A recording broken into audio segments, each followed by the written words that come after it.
acho que a grande dificuldade, Tati, de você, quando você para de jogar, é entender que você não é mais o jogador de futebol. Que a sua fama vai, que ela vai diminuindo, entendeu? Ela vai sumindo. Hoje eu tô praticamente, eu trabalho todos os dias em TV, então normalmente o meu rosto fica lá porque a ESPN é um canal visto. Às vezes você está no restaurante, as pessoas colocam tal. Mas se eu estivesse só na Rádio Globo, que é o que eu fazia antes de ir para a ESPN, as pessoas não iam lembrar. Por quê? Porque o meu rosto não ia estar em evidência. Então as pessoas, você acaba caindo no esquecimento. Para você lidar com isso, essa vaidade que a fama muitas vezes te dá, e ela impregna, né? Porque alguns jogadores acham que pelo fato de serem jogadores de futebol, eles são mais do que alguém. Então quando eles param de jogar, é difícil lidar, ter que ir no supermercado, ter que pagar a conta de água, de luz, ter que ir no banco. Eles não estão acostumados com isso. E às vezes nem é culpa deles, né? Porque o mundo do futebol e os staffers, como eu falei, não deixam eles fazerem esse tipo de coisa. Então quando eles param de jogar, os staffs normalmente somem porque eles estão buscando outros jogadores e o cara fica sozinho.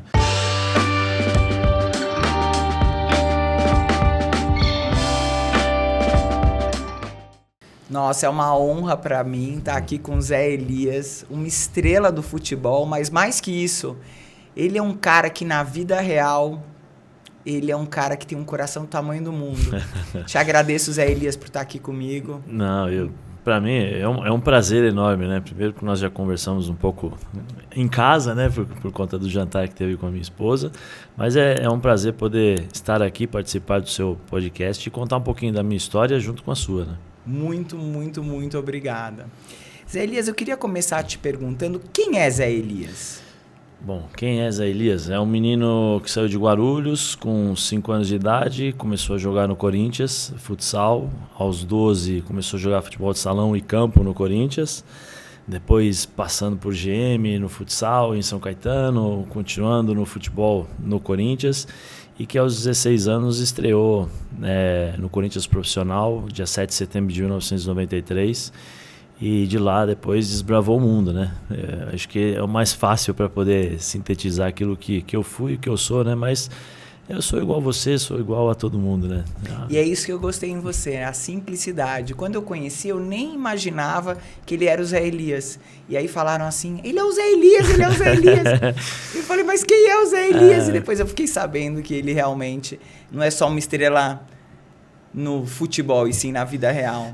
Porque assim, né, Tati, eu sempre me achei igual a todos, né? Não é porque eu fui um jogador de futebol ou porque eu trabalho, por exemplo, hoje na ESPN que eu tenho que ser diferente de alguém, ou falar, ou me comportar de forma diferente. Pelo contrário, a educação que eu recebi dos meus pais sempre foi: trate todo mundo igual, com o mesmo respeito e educação, que você vai receber a mesma coisa. E é o que eu procuro fazer, desde o presidente até o senhor que trabalha na portaria, para mim são todos iguais, né? Então eu acho que isso as pessoas acabam estranhando, né? Porque normalmente, ainda mais no mundo que nós vivemos hoje, né? A pessoa que trabalha numa televisão ou tem alguma outra coisa, né? Um Instagram, uma rede social um pouco mais, vamos dizer assim, um pouco mais cheia de gente ou de seguidores, as pessoas acabam perdendo um pouquinho o foco e se achando mais do que o normal.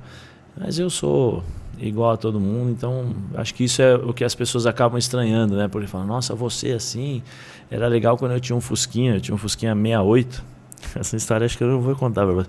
E eu tô lá assim e tal, e o cara para do meu lado assim, olha e fica olhando. Eu falei, putz, vou ser assaltado, né? Porque automaticamente você pensa assim. Eu tava com 68, só tinha um motor, a lataria tava toda enferrujada e tal. Aí o cara olhou, falou assim pra mim, pô, Zé Elias, a situação tá ruim, hein?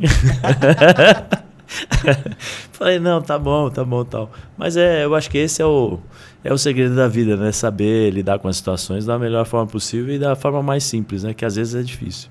Eu sempre falo que alguns tiveram mais oportunidade, outros não. Mas que o ser humano, ele nasce e morre e vai para o mesmo lugar. Então, Sim. Eu acho que todos têm o direito de ser respeitados, né? Sim. E eu, no meu trabalho, quando eu passo, as meninas da limpeza, elas falam, nossa, você abraça, beija a gente, e é muito difícil isso acontecer. E eu falo para elas, vocês são iguais a mim, de carne e osso. E não tem essa. Eu, quando passei necessidade grande na minha vida, as pessoas que mais ficaram do meu lado foram as pessoas mais simples. As outras escorreram pelo dedo. A vida te dá essa possibilidade, né? De você realmente, de fato, conhecer o ser humano no profundo dele, né? Na pandemia, meu sogro é filósofo e me introduziu à filosofia, né? Eu procuro ler bastante sobre isso. Na pandemia, que foi um momento crucial, né? Dos últimos 2, 3 anos aí, em relação a vidas, né? A valores. Ali você conhece, nós conhecemos, né? O pior, o melhor e como é o ser humano. E é assim, de fato é assim, mas ainda bem que a vida te mostrou quem são realmente as pessoas, porque às vezes a gente fica meio empolgado ou não consegue perceber. E a vida te dá esse presente, né? Depois de um tempo que a gente sofre, eu acho que a gente a gente começa a aprender que o status e o poder não te leva a nada. Sim. Ele só te corrompe. Sim. Então, sabe o que eu queria te perguntar? O que o futebol te deu de melhor e de pior? O que ele me deu de melhor, por exemplo, eu acho que o conhecimento, né, a cultura que eu adquiri ao longo desses meus 16 anos como profissional, eu saí do Brasil falando um alemão português. Né? Eu tive que parar de estudar com 16 anos, porque ajudava em casa, com o dinheiro do futsal e tal. E quando eu paro de jogar aos 32, eu falo e escrevo italiano fluente, né? Italiano, espanhol, inglês. Agora me viro no alemão e no grego também. Né? Na época em que eu vivia nesses países, por exemplo, na Alemanha e na Grécia, eu conseguia me virar. Então, acho que foi o melhor. E conhecer culturas diferentes, né? A cultura, o ensinamento, o estudo, as chamadas de atenção, né, dos seus pais, eu acho que isso a gente leva para sempre. E o que eu aprendi ao longo da minha vida como jogador de futebol, ninguém tira. Né? Uma língua, uma forma de cumprimentar, por exemplo, na Itália, tchau, 2 beijos no rosto do homem, na Grécia, o não, que você fala assim, né, que eles, né? Então, isso tudo é uma cultura, isso tudo você tem que absorver. E acho que o que o futebol me deu de pior foi o ambiente do futebol. Mas eu não sei se assim, o pior em termos de decepção, em termos de entendimento, né? Mas ao mesmo tempo enriquecedor como ser humano. Porque é como você falou, né, na sua experiência há um tempo atrás, você conheceu nesse período ruim quem são as pessoas. No futebol, nesse ambiente às vezes sujo nos bastidores, você conhece como é a vida, né? Como é lidar com a vida e dinheiro, poder, fama, tudo isso que o futebol se envolve. Então isso acho que para mim foi o pior, porque eu nunca pensei e nunca cresci querendo ser jogador de futebol porque ia ganhar dinheiro, porque ia ser famoso. Não. Eu sempre joguei futebol a minha vida inteira, então foi um processo automático. E eu não vi o futebol como negócio. A fama te incomodou? Não, nunca. Como é que era sair na rua para você? Quando eu tinha 16, 17, 18, assim, no Brasil era um pouco mais complicado, porque, querendo ou não, você tem uma idade que você tem jovens, você chama atenção, né, por uma série de N fatores, vamos dizer assim, diferentes dos outros, os demais, que são mais velhos. Então, o jovem tem um pouquinho chama um pouquinho mais de atenção. Mas eu tinha dificuldades para sair. Eu ia num shopping, eu tinha que ir com boné e ir direto na loja onde eu queria comprar uma calça. Então, eu queria comprar uma calça, eu já sabia a loja, então eu ia lá direto. Põe um boné, ia de shorts, camiseta, às vezes de chinelo, para as pessoas olharem e falarem, não é, entendeu? E vai. Não que eu não quisesse ser abordado, não é isso. É que, às vezes, a gente tem que criar um certo mecanismo de defesa, porque chegou um determinado momento na minha vida que eu não sabia se as pessoas vinham me pedir autógrafo, se elas iam me xingar, se elas iam me agredir, né, por causa da rivalidade das torcidas. Então, em alguns momentos eu tinha que tomar determinadas atitudes nesse sentido. Mas a fama, de uma forma geral, para mim, como eu falei, eu não vivo a fama, né? Eu não vou bater na porta e falar, eu sou o Zé Elias. Eu não sou assim. Então, para mim, eu sempre procurei viver da forma como meus pais me ensinaram. Eu saí de casa de uma forma e voltei e continuo sendo o mesmo. Então, a fama, para mim, ela anda ao meu lado, não à frente, né? Mas quando as pessoas te abordavam, sim, por um carinho, um autógrafo, você gostava? Você é uma pessoa que você gosta de pessoas ou te incomodava? Não, nunca me incomoda. Até hoje, não me incomoda isso. Porque eu criei de certa forma, eu falo sempre com a baixinha, né, que é minha esposa, ela fala assim, nossa, às vezes é difícil, o que você pensa, tal. Eu falo para ela o seguinte, eu criei uma intimidade com as pessoas que eu não tenho como podar isso ou cortar, porque querendo ou não, quando eu jogava futebol, toda quarta ou todo domingo eu estava na frente, estava na televisão, na sala dessa pessoa, ela torcendo para mim, me xingando e tal, mas eu convivendo com o dia a dia deles. Então assim, a forma como a pessoa me aborda, eu não posso falar, não, peraí, porque ela criou essa intimidade, então para mim é natural, é tranquilo. O que às vezes me incomoda como eu falei, não é que me incomoda, é que me deixa um pouco assustado, que eu fico com medo em relação à reação de determinadas pessoas, porque, como eu te falei, você não sabe o que vai acontecer. Mas isso nunca me incomodou. Para mim, se tiver 100 pessoas aqui e 100 pedirem autógrafo, eu vou ficar aqui até o final, vou tirar foto, vou conversar com todo mundo, vou tratar da mesma forma, porque eu acho que como eu falei, é uma coisa normal. Eu já fui um dia uma criança que pediu autógrafo. Eu sei o valor disso, né? Eu sei o valor, o quanto é você olhar para uma pessoa, admirar e se espelhar nela. Então eu sei o quanto vale isso. Então para mim, é gratificante poder fazer isso, poder tratar as pessoas da mesma, dar o melhor retorno para ela, né? Para elas. Eu fico sempre falando assim, já pensou se eu chego num lugar e ninguém me conhece? É sinal que o meu trabalho nunca foi bem feito. Então, quando as pessoas me abordam, é porque de alguma forma eu marquei, né, nos pais ou nos filhos, ou agora nos adolescentes que assistem ao programa da ESPN. Acho que isso é gratificante como ser humano. Me conta uma coisa, seu coração é corintiano? Já foi mais.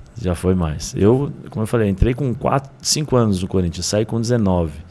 Mas depois, Tati, que você conhece o futebol, você fica meio frio em relação ao sentimento do time, entendeu? Porque você percebe que o jogador de futebol é um produto.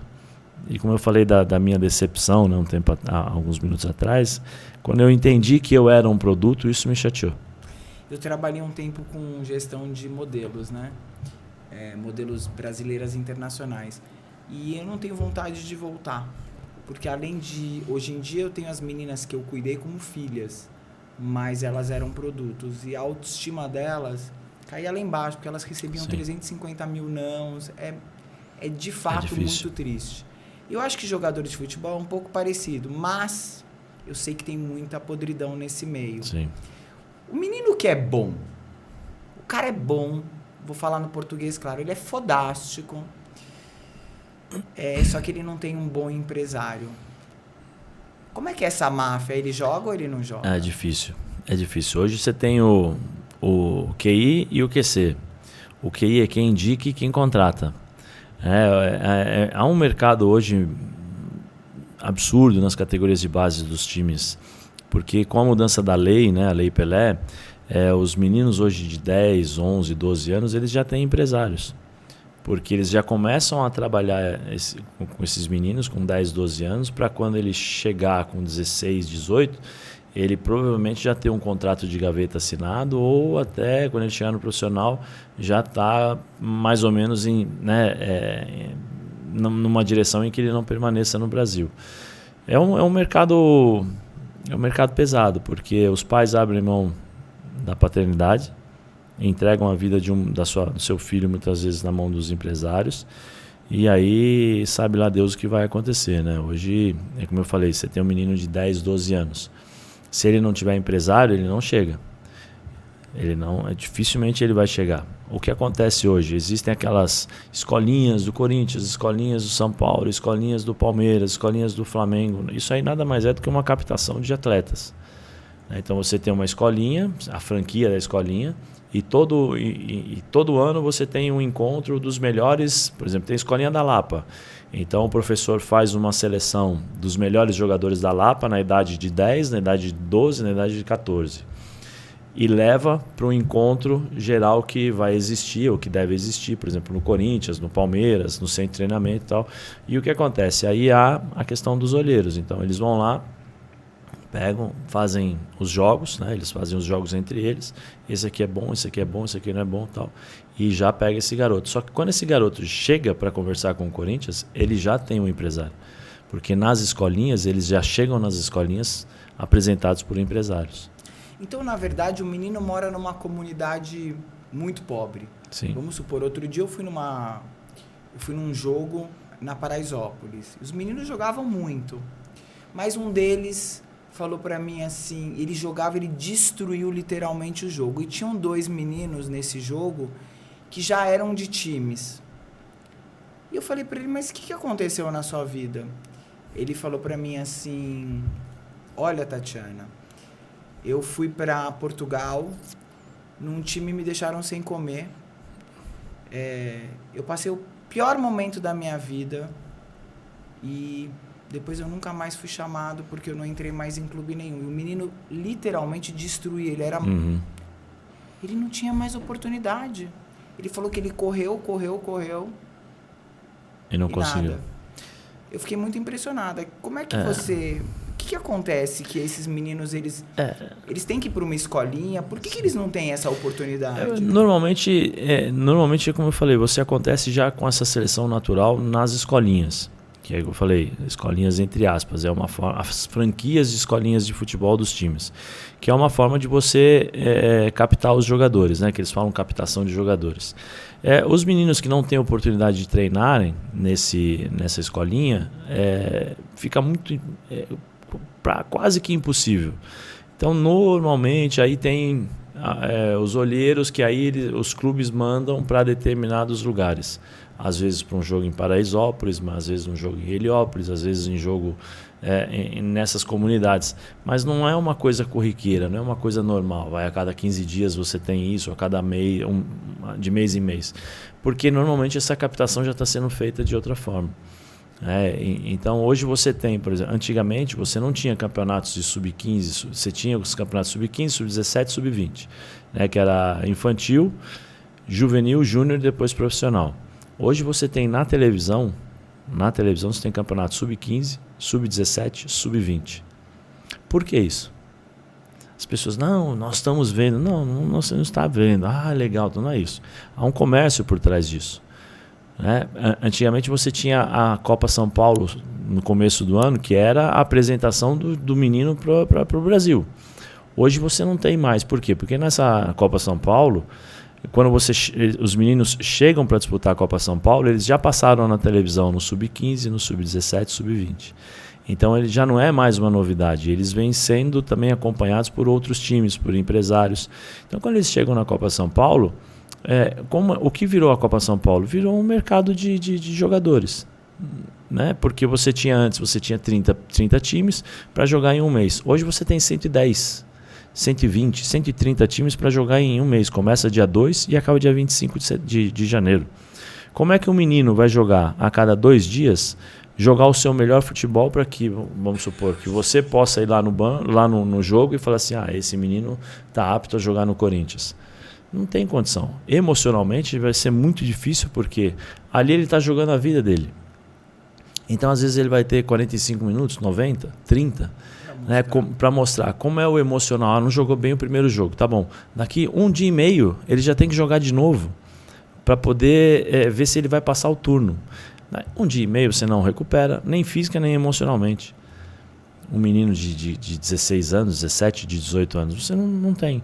E aí é muito complicado. Então esses meninos vão se perdendo ao longo do caminho. Então a Copa São Paulo, que era para revelar, já não revela mais, porque os jogadores que seriam revelados já estão sendo trabalhados há um bom tempo.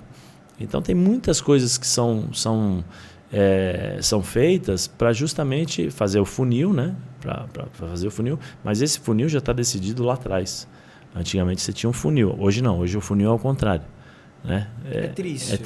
É triste. Hoje o funil é o contrário. Então, assim, a gente, com tudo isso que você falou, a gente percebe, quer dizer, o menino pode ser muito bom e ele não tem oportunidade. Sim. Daí em diante, o cara foi lá e tem um empresário. O empresário dele é um cara que não tem dinheiro. Ele joga? Depende do contato desse empresário. É como funcionam os empresários no futebol. Você tem um empresário D, que é esse empresário que não tem o dinheiro, mas ele estava lá, viu o menino jogando, pegou esse menino e falou: empresário, tem uma procuração. Só que ele não tem uma procuração até os 20, até os 18, né? Porque é menor de idade, você não consegue fazer um contrato, uma procuração até superior a 18 anos. Aí esse rapaz vai lá e consegue colocar num Corinthians, no Palmeiras, no Sub-12. Beleza. Só que o que acontece? Ele vai subindo. Para ele subir, primeiro para ele entrar, ele vai ter que mostrar muita coisa e ao mesmo tempo fazer determinados acordos. Por exemplo, lá na frente, um percentual para determinados para os empresários, um percentual para o clube, 90% para o clube, 10% para o menino. Ali com 12 anos, 13 anos, você já começa a ter essas negociações, elas já começam a existir. Quando você chega com 14, 15 anos, o menino já está praticamente já definido. Porque tem um empresário, o empresário... e aí ele já deixa de ser o empresário D, aí vai para o C. O C o que é? O menino que trabalha até o profissional e não consegue, aí ele começa a jogar os meninos no interior. Vai para o time do interior, joga bem, não joga bem e tal. Aí tem o empresário B, que é o empresário que pega esses meninos do interior e traz para o time grande.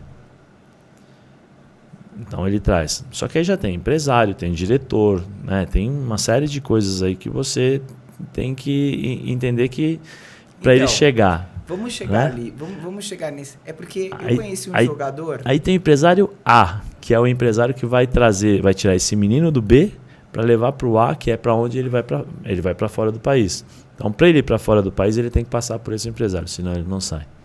Então, eu conheci um jogador que me contou que ele ficava no banco porque o técnico recebia dos grandes empresários um dinheiro para que os meninos jogassem. E nem sempre quem jogava era o melhor. Sim. Às vezes o cara ficava no banco. Eu queria saber se isso é verdade. Existe. Eu não posso comprovar para você com nomes, mas existem. Existem várias situações como essa. Recebe dinheiro, recebe privilégios, às vezes é o empresário do treinador, entendeu? Então coloca o menino que é nosso. É verdade. Tem muito isso. Tem muito isso. Às vezes o treinador daquele time foi colocado por aquele empresário. Foi aquele empresário, e aí o que eles fazem? Eles limpam a área e colocam jogadores que são pertencentes a esse empresário. Tem muito isso. Esse menino que foi para Portugal, ele contou para mim que tinha um empresário, eu esqueci o nome, que é o maior de Portugal, e que tinha os 3 maiores times. O técnico era desse empresário. E como ele não era desse empresário, e o empresário dele não tinha grana, ele passou todo esse perrengue. Tem dificuldades, sim, é natural isso. É normal essa situação. As pessoas acham que todos os jogadores de futebol são iguais. Não são iguais, né? Na última pesquisa que eu li, não sei se foi atualizado esse dado, apenas 3% aqui no futebol brasileiro, 3% dos jogadores conseguem receber um salário adequado para quando pararem de jogar ter uma vida um pouco mais tranquila. Os outros 97% não.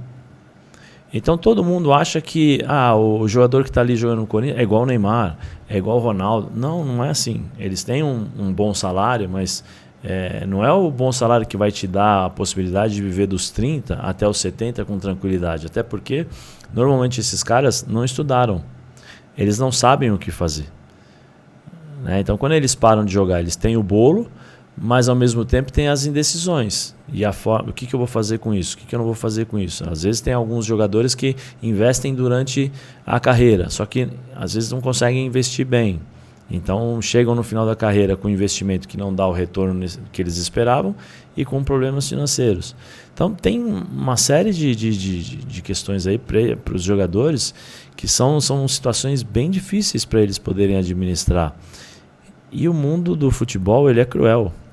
ao mesmo tempo que ele te dá a chance, por exemplo, num profissional, de você joga na quarta-feira, vai mal, aí você tem sábado para se recuperar, às vezes você joga numa quarta-feira e nunca mais você vai receber a mesma oportunidade. É muito triste. É difícil. Você falou do seu amigo. Eu fui para a China já com 29 anos. Eu saí daqui do Brasil, fui até a China, cheguei lá no Shanghai, eu não sei o nome, cheguei lá. Quando eu cheguei lá, cheguei num domingo. E a minha sorte foi que a baixinha falou, Tom, leva essa caixa de chocolate. Era uma caixa de, acho que Choquito, que eu gosto, né? Ou Choquito ou Prestígio, uma dessas duas, mas acho que ela colocou. Ela colocou na mala, cheguei lá no domingo eles não trabalham, então eu fui direto pro clube. Não tinha comida, eu tinha um alojamento lá que era uma cama e um cobertor, e não tinha nada, não tinha cozinheiro, não tinha nada, porque domingo eles não trabalham. Ou seja, eu comi o chocolate. Eu fiquei praticamente de domingo das 4 horas da tarde até segunda com o chocolate que a baixinha me colocou. No dia seguinte eu fui treinar. Quando eu fui treinar, eu não entendo chinês. Quem entende chinês? É difícil, então tinha que ter um intérprete. E é complicado para você treinar no primeiro treino. Você não entende o que eles falam, até você pegar o ritmo, pegar o entendimento daquilo que eles estão fazendo, demora um pouco. Não consegui, demorei um pouquinho, tá bom. E lá na China é o seguinte, antes de você assinar o contrato, eles eles vão para uma ilha e eles fazem os testes físicos para ver se você suporta ou não, e aí você tem condição de jogar o campeonato inteiro. Aí eu falei, tô dentro, né? Tô na ilha, tal, beleza. Aí chega no dia o cara falou, você não vai viajar. Eu falei, como eu não vou viajar? Eu saí do Brasil, vim aqui, tá tudo certo. Não, você não vai viajar. Por quê? Aí eu perguntei, mas por quê? Ele falou, não, você não vai viajar, o treinador achou que é melhor você não viajar e tal. Eu falei, tá bom, então me dá minha passagem, eu vou embora. Aí depois conversando com o intérprete e tal, ele falou assim, não, é que tava tudo certo pro treinador, mas como o treinador ia ganhar um cascalho, só que eles tinham perdido 2 jogos, então o treinador ficou com medo de que descobrissem isso e ele vetou a sua contratação. Aí eu peguei e voltei. Isso já com 28. Você imagina um menino de 13, 14 anos, o que ele passa, e ele às vezes nem fica sabendo. Meu sobrinho foi jogador. E ele foi jogar no profissional do Ceará. E no dia ele tinha um jogo contra não sei quem. Eu sei que ele já estava vestido. O treinador chegou para ele e falou para ele, tira a camisa que sua camisa vai para o outro. Ele falou, mas como assim, treinador? Não, tira a sua camisa que vai ser o outro que vai jogar, não você. Já estava tudo certo, ele tirou a camisa, deu pro outro, e aí eu lembro que ele ligou pro meu irmão chorando e falou, não quero mais essa vida, eu quero ir embora, eu não aguento mais. Mas ele passou por muita coisa no futebol. E aí colocaram outro que de fato era de um empresário que era desse treinador, então assim, que pagava o treinador. E ele sofreu muito. É difícil. Eu tô estudando, né, fazendo alguns cursos e tal, e assim, eu sempre tive essa opinião, que para você ter um ótimo jogador, você tem que ter primeiro um ser humano bom, um ser humano preparado para isso. O jogador de futebol, com 19, com 20 anos, ele sofre uma pressão de um cara já maduro. Só que com 18, 19 anos... Qual é teu grau de amadurecimento para entender a pressão? Porque assim, você não pode errar, você tem que acertar sempre, você tem que estar sempre bem, e você tem que jogar sempre bem. Eu pergunto, quem é que está todo dia bem? Você chega todo dia no seu trabalho, estou fantástico, estou ótimo, maravilhoso. Aqui. Não, o jogador também é um ser humano. Né? E eu acho que você tem que preparar o jogador, o ser humano primeiro, para ele poder suportar lá na frente as coisas que ele vai ter que aguentar. A pressão de torcida, a pressão pelo resultado, a pressão por jogar bem todas as vezes, administrar a fama quando chegar, porque a fama traz um monte de coisas. Né? Traz dinheiro, traz poder, traz vaidade. Traz felicidade? Depende da forma como ele enxerga o mundo. Né? Eu sempre pergunto, às vezes as pessoas me perguntam, mas o fulano de tal que morreu na fossa, gastou todo o dinheiro na farra, na bagunça, e quando ele estava vivo e tal. Isso aí não é vida. Eu falei assim, eu não sei, não posso falar. Se ele gastou dinheiro e foi feliz naquele momento. É difícil, né? Tem com tanta fama se suicidar. Eu presenciei pessoas muito famosas E, assim, artistas de Hollywood, quando eu trabalhava com modelos, que eu ia com essas modelos, eram amigas deles, e eu ia na casa deles, e os caras eram infelizes, depressivo, a gente se sentia até... O cara tinha tudo, ele era bonito, ele era famoso. Mas às vezes, Tati, é que é o seguinte, quando a fama te traz as coisas, ela te traz muitas coisas. E muitas coisas fáceis. Então, aquilo que é o normal, aquilo que é o natural de um ser humano, já não tem mais valor para determinadas pessoas. Porque eu quero uma Ferrari. A Ferrari vai lá, o cara vai lá, um teu amigo, toma a tua Ferrari. Eu quero um casaco da Armani, um exemplo. Aí o Armani vai lá e te entrega, entendeu? Então, assim, aquela coisa da conquista, do valor que você dá para tomar um suco de maçã, o quanto você sofreu para comprar um próprio carro, uma Ferrari, isso não tem mais. Porque, como eu te falei, a fama te traz muita coisa, a fama te traz a vaidade, e essa vaidade ela é perigosíssima. Porque ela sobe e desce ao mesmo tempo, porque é uma briga de emoções, porque ao mesmo tempo que você tem que estar lá no alto, a pressão é muito grande, e quando você acaba de exercer a sua profissão e você vai para o seu canto, aí vem uma tristeza, vem a solidão, vem a insegurança de será que eu fiz bem, será que eu não fiz bem? Por quê? Porque o cara não foi preparado para aquilo. Então, e isso é difícil de suportar, né? O que eu vejo, assim, que no meu meio antigamente é a mesma coisa que eu acho que do meio do futebol. A maioria dessas meninas que vinham para mim, elas eram meninas que, assim, elas nasceram e a família não queria. Sim. Porque era custoso. Então, o pai e a mãe às vezes me ligavam e falavam, fica com ela aí no Natal, porque era custo trazer ela de volta. Sim. Então, eram lares destruídos.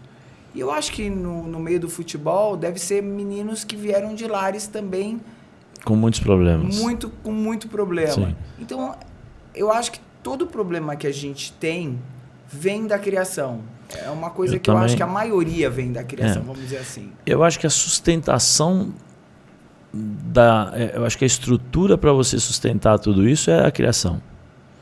E aí, quando você vem de um lar destruído, como é que você, com 19 anos... Mas eu tive, assim, primeiro eu tive um privilégio de ter uma educação boa.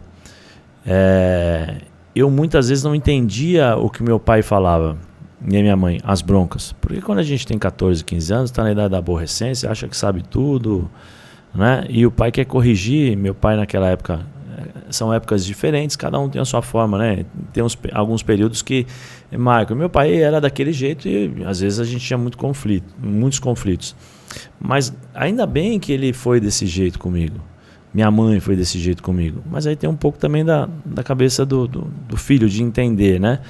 E eu saí de casa muito cedo, eu saí com 12 anos. Então com 12 anos eu levava dinheiro para casa. Com 13 anos eu ajudava na minha casa, né? Com 14 anos eu saía de manhã e só voltava à noite, porque estudava, treinava e jogava o dia inteiro. Então isso me deu a possibilidade de entender, poxa, olha o quanto eu estou fazendo, olha o quanto eu estou sofrendo, a dificuldade que eu tenho para ganhar R$100. Então quando eu comecei a ganhar 1.000, vamos dizer assim, que eu comecei a jogar no profissional, eu lembrei muito disso. Eu falei, poxa, eu sei o valor das coisas. Tanto tem uma música, eu sou apaixonado pelo Iron Maiden, né? Eu gosto muito. E tem uma música que chama Wasted Years, que ele retrata a vida de um músico, que é muito parecido com a música a vida de um jogador de futebol, né? Que um dia você está lá, teu coração está lá, de repente você está em outro lado, e aí ele fala para você não reclamar, porque você está vivendo os anos dourados, né? Anos dourados, né? E é verdade. Nesse período que eu passei essa dificuldade, foi onde formou o meu caráter. Foi onde eu entendi determinadas coisas. Eu precisei apanhar para entender. Eu precisava, por exemplo, passar por baixo da catraca do ônibus, passava vergonha, né? Porque todo mundo te olhando, você passando por baixo da catraca do ônibus.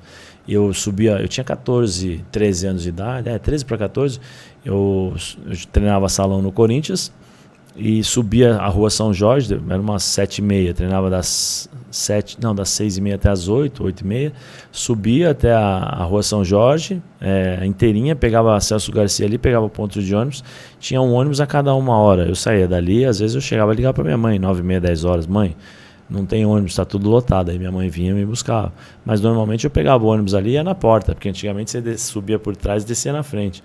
Pô, eu ficava na porta de trás. Para mim era uma aventura aquilo ali. Para mim era uma coisa mais legal. Pô, vou descer por trás, ó, que legal. Eu tinha 14 anos, olhava os caras mais velhos, porque você começa a criar. Então aquilo ali me ajudou a entender que a vida é difícil, que a vida não é fácil. Então, quando eu ganhei alguma coisa, eu falei, por que eu vou mudar? Se eu ganhei é porque eu cheguei onde eu cheguei, da forma como eu fui. Se eu mudar, eu corro o risco de perder o que eu estou conquistando. E eu sempre fui muito competitivo. Isso meu pai me colocou na cabeça. Se você fizer alguma coisa, você tem que fazer para ganhar. Você tem que fazer para ser o melhor. Você tem que mostrar para as pessoas que de fato você está ali de corpo e alma. Então eu sempre fui muito competitivo. E acho que isso me deu essa noção dos pés no chão, entendeu? Porque eu nunca me deixei me levar até as alturas, até as nuvens para falar, pô, eu sou isso, eu sou aquilo, eu sou aquilo. Não, porque eu sempre colocava um obstáculo na minha frente. E esse obstáculo muitas vezes me deixava com os pés no chão, porque eu falei, pô, eu não consegui chegar nisso, não consegui chegar naquilo, não consegui chegar naquilo. Eu só fui entender algumas coisas que eu fiz quando a minha esposa arrumou lá numa salinha, arrumou os meus troféus, medalhas, né, os certificados que muitas vezes eu ganhei, que nem tem um diploma da medalha olímpica, né, de bronze em 96.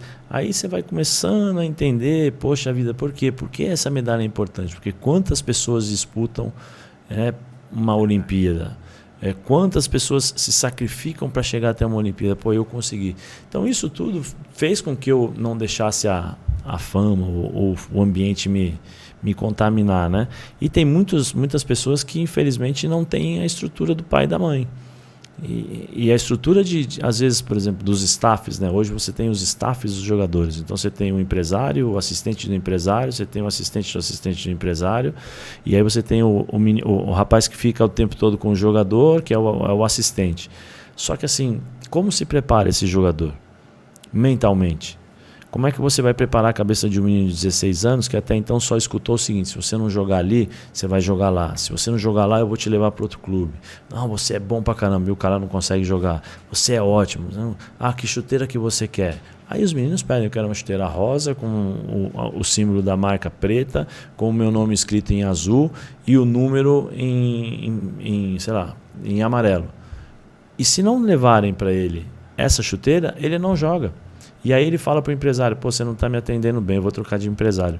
É esse mundo que muitas vezes no futebol está assim. Por isso que quando os meninos chegam no profissional, os treinadores muitas vezes falam assim, esses meninos chegam cheios de vícios, não estão prontos, porque não foram preparados adequadamente, mentalmente, para chegar onde chegam, tão rápido assim.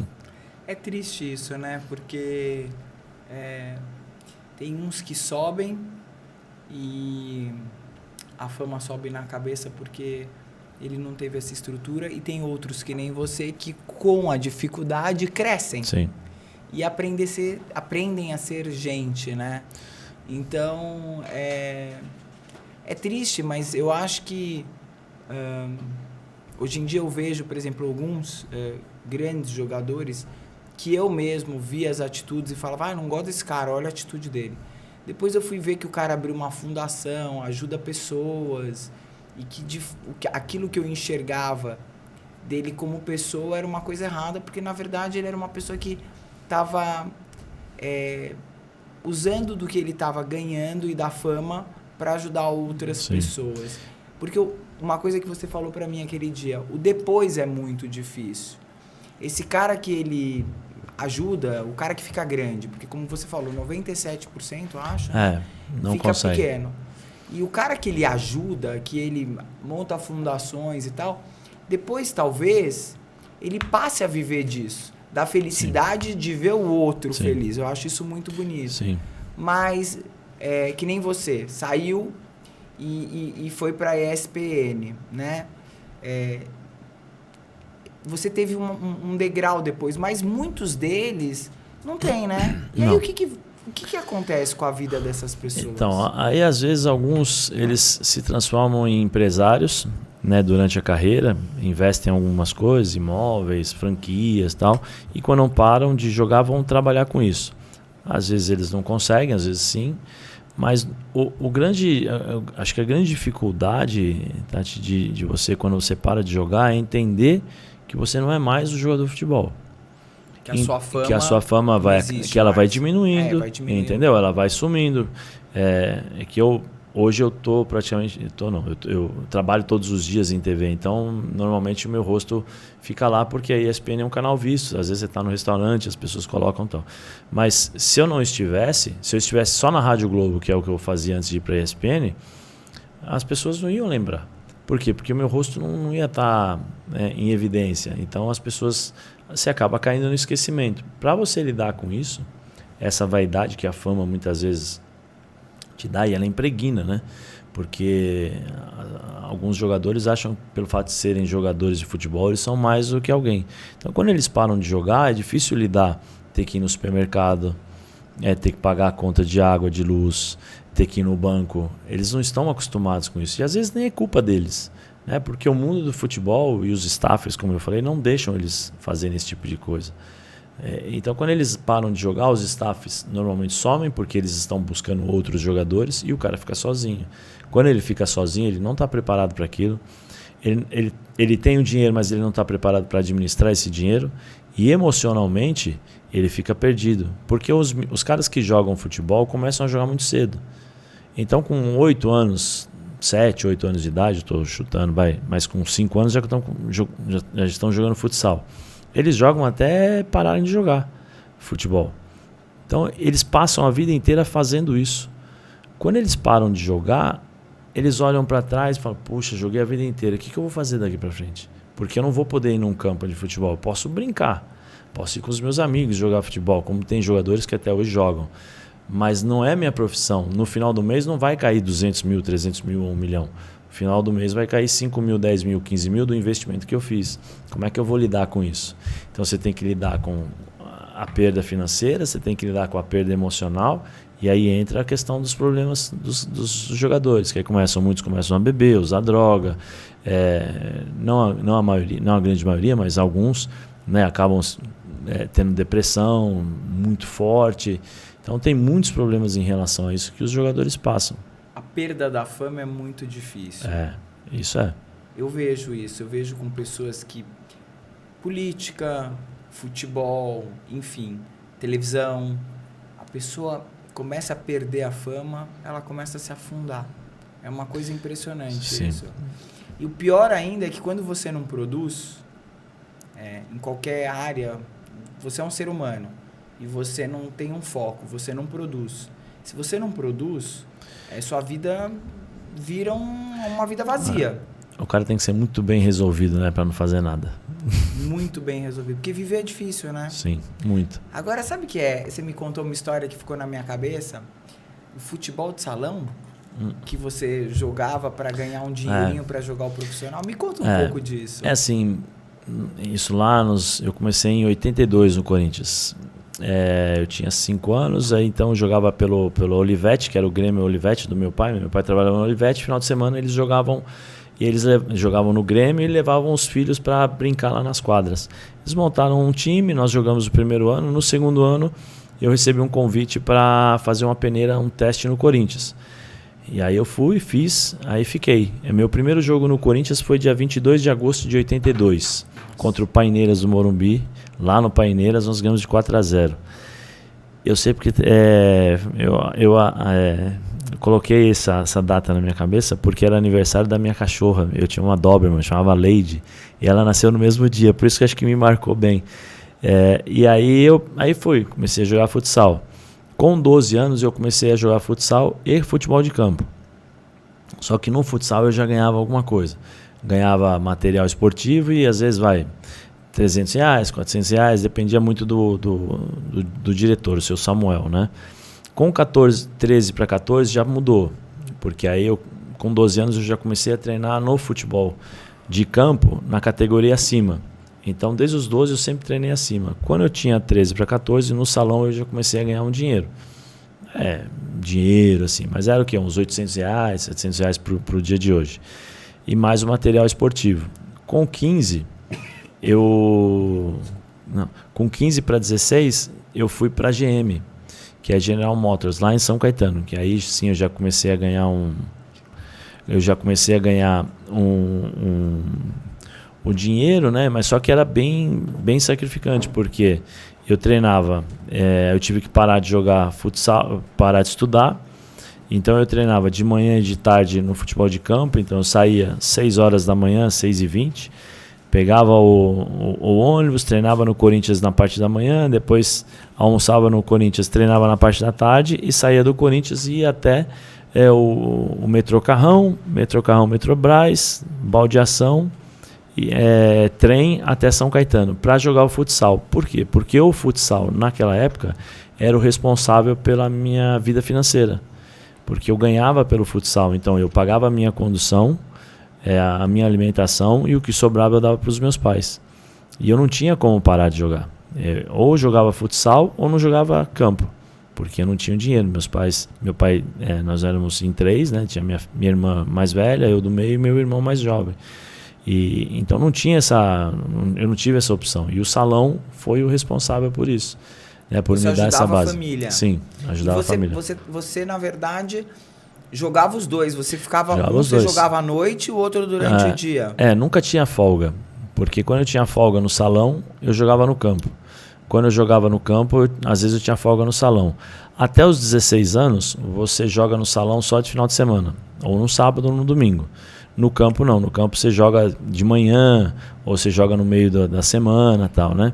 Dependendo do campeonato na época. E então nunca tinha folga.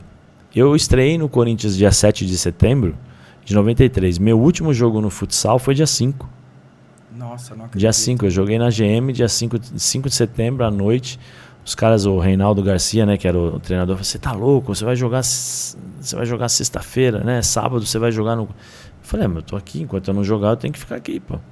Ele falou: não, se troca, mas eu não vou te colocar pro jogo. Aí depois colocou, 2 minutos, 3 minutos, porque já tinha saído, né, nos jornais que eu ia jogar no sábado e tal. Mas eu fui pro jogo, porque o salão era a minha base, né? Desde os 5 anos de idade, Sim. Você joga futebol. Você acha que você joga porque seu pai te colocou? Você jogou porque seu pai te colocou? Ou você acha que você não faria outra coisa? Se você voltasse no tempo, quem seria você? Talvez um fisioterapeuta ou um guitarrista. Eu acho, sim. Eu nunca tive o tempo para pensar em outras coisas. Porque desde os meus 5 anos o futebol estava embutido na minha vida. Então era treino, jogo, treino, jogo, treino, jogo. E os meus pais vivenciaram isso, viviam isso. Né? Não sei se tinham a intenção de que eu realmente me tornasse um jogador de futebol, ou se era realmente de fato para passar o tempo, para colocar um menino para fazer esporte, para entender como funciona a vida em termos de disciplina, hierarquia e tal. Mas eu nunca parei para pensar e falar assim: poxa, eu quero ser alguma coisa. Eu parei uma semana antes de jogar, 15 dias antes de jogar, porque eu tinha já tudo certo para ser fisioterapeuta, para estudar, né, fisioterapia na faculdade, para poder jogar pela faculdade, ganhar bolsa e continuar jogando futsal. Foi o único momento que eu falei assim: não, deixa eu ver o que eu quero fazer. Mas normalmente, assim, se fosse hoje, se você me desse uma opção, o que você gostaria de fazer? Fisioterapia ou ser guitarrista, porque eu amo guitarra, eu gosto, e fisioterapia porque eu gosto. Você toca? Eu estudo, mas eu mais chamo chuva do que tocar, né? Mas eu gosto. E fisioterapia porque eu sempre gostei de ajudar os outros. O meu direcionamento na fisioterapia era eu queria fazer recuperação de acidentes. Para ajudar as pessoas com acidente, para poder voltar a ter uma vida normal. Essa era o campo da área da fisioterapia que eu queria estudar, né? Que legal, né? Quer dizer, você é uma pessoa que gosta de ajudar pessoas. Isso já eu acho que... Hoje você faz alguma coisa para ajudar pessoas? Então, eu fui para trabalhar no GRAAC. Aham. Eu já tinha visto para ser voluntário no GRAAC e tal, para trabalhar junto com a Dona Odete, né, na quimioteca ali que a gente faz, né, que eles fazem um trabalho excepcional, para ser voluntário. E seria 2 vezes por semana, seria segunda e quarta, né, das 2 às 4 da tarde. Eu já tinha feito os testes, já tinha conversado com todo mundo e estava tudo certo. Só que quando eu iria começar a trabalhar, teve alguns cortes, né? Muitos cortes na ESPN, e eu não pude trabalhar. Porque eu falei para eles, olha, isso aqui é uma coisa séria, eu não posso ficar aqui e depois de um dia para o outro chegar para vocês e falar assim, não estou mais. Né? Porque ali você precisa estar de corpo e alma. E eu não consegui. Eu falei para eles, olha, eu vou tentar ajudar vocês da melhor forma possível. Então, por exemplo, eu vou em alguns eventos. Se eu participo, por exemplo, de alguma coisa que as pessoas me chamam e tal, eu converso com as pessoas e apresento o GRAAC. Então, patrocinadores, pessoas que podem ajudar, ou até mesmo voluntários. Eu quero ser voluntário do GRAAC. Então, tá bom, vamos lá. Então, eu levo para o GRAAC para que possam ajudar dessa forma. Já que você está falando isso, eu queria que você explicasse para as pessoas que vão assistir a gente o que é o GRAAC. Tem muita gente... O GRAAC é um hospital infantil, né?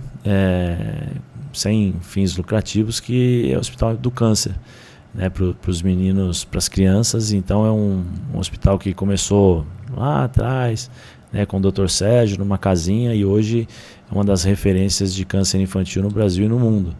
E depende muito dessa ajuda, né? Porque como é sem fins lucrativos, eles dependem muito dos patrocinadores, das pessoas que ajudam.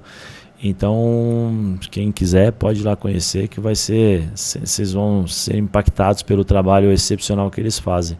E eu procuro fazer isso, esse trabalho de poder captar essas pessoas e levarem para o GRAAC. A ESPN, todo final de ano, faz um jogo beneficente para o GRAAC. Então, eu levei esse jogo para lá. Então, quando esse jogo acontece, os patrocinadores pagam, então tem as publicidades expostas ali, e todo esse dinheiro é revertido para ajudar as crianças, né, no tratamento. Que lindo. Eu ia te fazer uma pergunta. Qual que você acha que é o problema do Brasil? A educação, eu acho. Eu também concordo. Eu acho que a educação. Se nós fôssemos mais educados em relação ao trato com o ser humano, ao respeito ao ser humano, provavelmente as leis seriam outras, né? O cumprimento das leis seriam outras, os valores dos seres humanos, dos nossos... que seria totalmente diferente, seriam diferentes. Assim, se você tiver uma boa educação, você sabe o que é o certo e o que é o errado. Dificilmente você será enganado, né? Quando você não tem educação, qualquer papel de bala te compra. Qualquer conversa fiada te leva pro buraco, né? Então, mas infelizmente, sabe o que eu isso. Acho, quanto a isso, que as pessoas são muito carentes também. Sim. E o que acontece? Quando a pessoa é muito carente, ela chega como é que a gente fala? Um vendedor de sonhos e te ilude de uma forma... Porque às vezes a pessoa é inteligente, mas ela é carente. Sim. E aí chega o vendedor de sonhos que te vende uma coisa que não existe. Isso é muito triste. Sim. Mas eu acredito que se todo mundo que vivesse numa comunidade mais pobre quisesse fazer uma faculdade e tivesse o direito de fazer, todos tivessem esse direito, eu acho que a gente poderia... Nós teríamos um mundo melhor. Um mundo melhor. Uma outra coisa que eu acho é o seguinte, línguas, como você falou. Sim. Todo lugar que você vai, Europa, em todos os países, as pessoas aprendem o inglês e a língua... Mãe. O Brasil... Não tem. Não tem. Então, é muito complicado. Acho que seria interessante colocar uma parte não, né? Um pouco da base daquilo que Descartes fala, né? E coloca sempre a pergunta, por quê? Se todo mundo fizesse a pergunta, por que isso? Por que isso?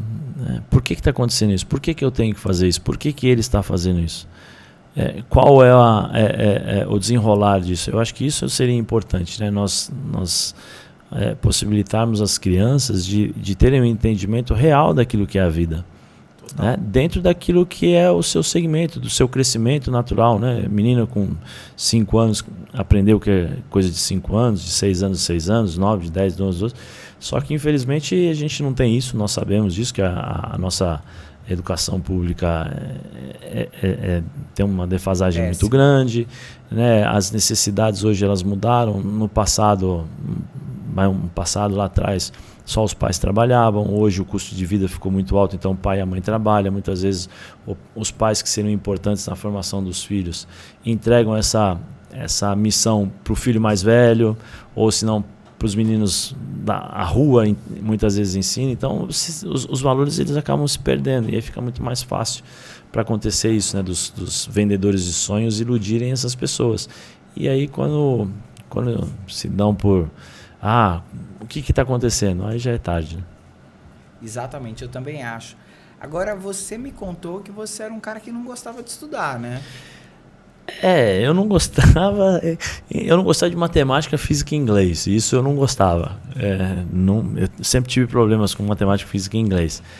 Nas humanas eu acho que até um aluno bom, geografia e tal, que eu tinha facilidade de decorar. Mas assim, eu treinava muito, eu me dedicava muito, então eu repeti a 7ª série. A 7ª série foi o primeiro ano que eu treinei de manhã, treinei de tarde e à noite, e voltava de ônibus para casa, que é o episódio que eu contei, que chegava 9, 10 horas da noite. E eu acordava no dia seguinte, eu não conseguia levantar. Eu acordava, descia, morava no sobrado em Guarulhos, descia, quando eu descia eu mesmo fazia o café, né? Porque eu sempre fui muito independente disso, e minha mãe sempre me ensinou, faz as coisas aí. Então eu fazia o café, tomava o café com leite e tal, chegava na sala, dormia, porque eu não tinha forças. Você fez até que ano? Eu formei agora, eu terminei o terceiro colegial e tô pensando para ver o que eu vou fazer de faculdade. Que legal! Tô vendo.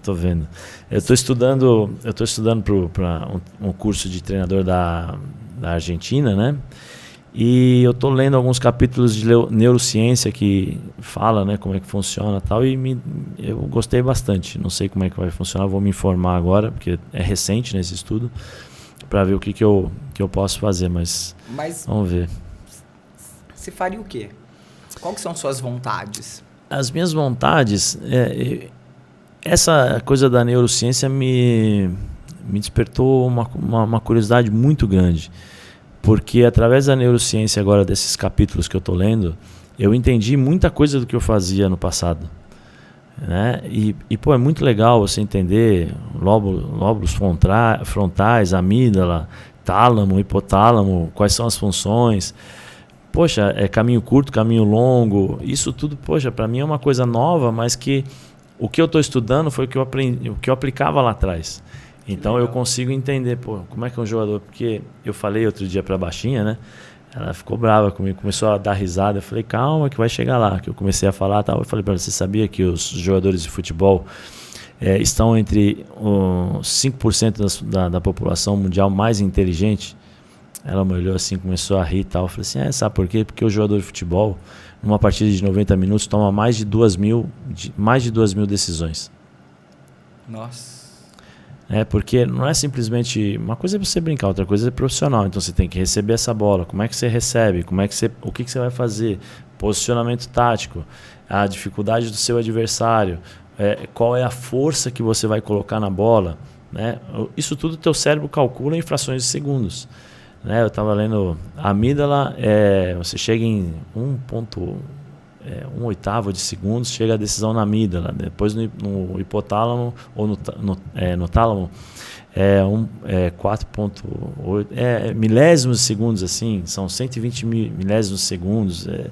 São coisas absurdas que aí me despertou essa curiosidade de entender, porque eu comecei a fazer análise. Ao mesmo tempo que eu estava lendo, falei, eu jogava assim, então aqui eu estava tomando a decisão, aqui eu estava... se é amígdala, se é hipotálamo, eu comecei coisa de maluco assim, né?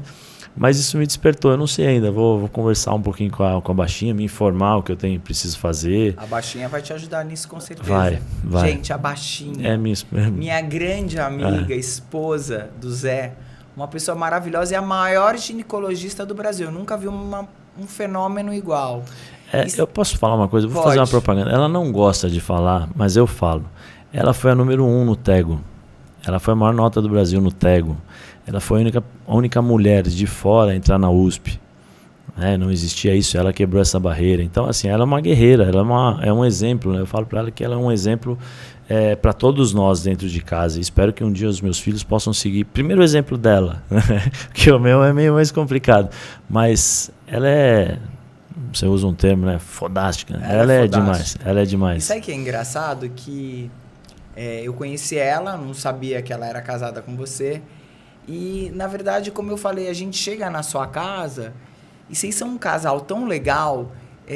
Geralmente é o que eu sempre falo, o homem e a mulher, um é legal, o outro não é. E, na verdade, vocês dois são duas pessoas assim que dá vontade de ficar junto. Então, assim, é muito legal. E se você vê um relacionamento de 18 anos, Sim. e os dois se gostarem do jeito que se gostam, porque ela fala de você com o maior orgulho do mundo e eu vejo que é recíproco. Sim. Isso é muito legal. Eu queria que você contasse a história de como é que você conheceu e conquistou a baixinha, né? Não, então, foi assim. Eu tomava café, eu jogava no Santos, né? E fui e tomava café para voltar para treinar lá no Santos. E 6 horas da manhã, assim, eu olhei assim, nossa, que mulher bonita, né? Olha, Como é que ela entrava? Eu queria que você falasse como é que ela entrava na padaria. O primeiro dia foi calça florida. Ela tinha uma calça vermelha florida, bonita, camiseta branca. Ela tinha umas joias que ela ganhou depois, acho que da avó dela, né? E falei, nossa, que mulher bonita, né? Aí fiquei olhando, ela nada. Tá nem aí, sentou do meu lado. Isso iogurte, era na padaria, né? Na padaria, 6h30. Iogurte batido com pão na chapa, por favor, com açúcar. Falei, tá bom. Olhei assim, nada. Falei, poxa, preciso voltar mais vezes. Aí comecei a voltar lá na padaria. E sempre olhava e ela nada. Nada. Aí teve um dia que eu falei, ou vai ou racha. Quanto tempo depois? 3, acho que quase uns 2, 3 meses depois. Eu falei, ou vai ou racha. Senão... Aí comecei, eu falei, agora eu vou falar com ela. Deixei o café, deixei o pão e tal. Ela saiu, fui atrás. Quando eu fui atrás, um senhor me reconheceu. Pô, Zé Elias, você aqui e tal. E eu olhando pra ela. Ele olhou e falou assim, aí começou a falar um monte de coisa dela, né? Ela é bonita, olha tal. Eu falei, louco pra falar com ela. Ela vai embora. Eu falei, agora já foi. E ela entra toda, né? Usa salto. Salto assim. Dessa altura, bolsa e tal. Isso 6 horas da manhã. Ela opera, assim. Ela faz... eu falei, mas é porque com tênis me dói a panturrilha. Então ela está acostumada. Aí saiu. Falei, agora já era. Quando eu saio assim, ela tá no carro. Cabeça baixa assim. Bom dia. Ela olhou. Bom dia. Eu falei, opa. Bom dia. Já me deu, né? Pô, em 2 meses, quase 3 meses. A primeira palavra que ela me dirigiu. Eu cheguei para ela e falei assim, olha... Você vai achar que eu sou louco, tal, mas não é isso, eu tenho que trabalhar. Você não tem um telefone que eu posso te ligar? Ela olhou para mim assim, eu não te conheço, por que eu vou dar meu telefone? Aí eu olhei para ela e falei assim, também, se não der o telefone, não vai conhecer, não tem problema nenhum. Aí ela começou a riscar lá, pegou, riscou e me deu. A hora que eu olhei, eu falei, puxa vida, todos os termos médicos, né, que eu falei, é médica. Eu falei, ai. Que uma médica vai querer com um jogador de futebol? Não vai querer nada. Falei, Aí ela saiu, eu peguei, saí atrás dela, já liguei. Falei, tudo bom? Bom dia. Quem fala? Eu falei assim, é o rapaz que você deu o telefone. Mas já? Já tá me ligando? Mas já? Falei, tal, tudo bem, tal. Aí começamos a conversar. Aí eu falei pra ela assim, onde você mora? Ela falou assim, você conhece o estádio do Pacaembu? Falei, conheço, tal. Falei, então, eu moro de frente, bem assim, bem na frente.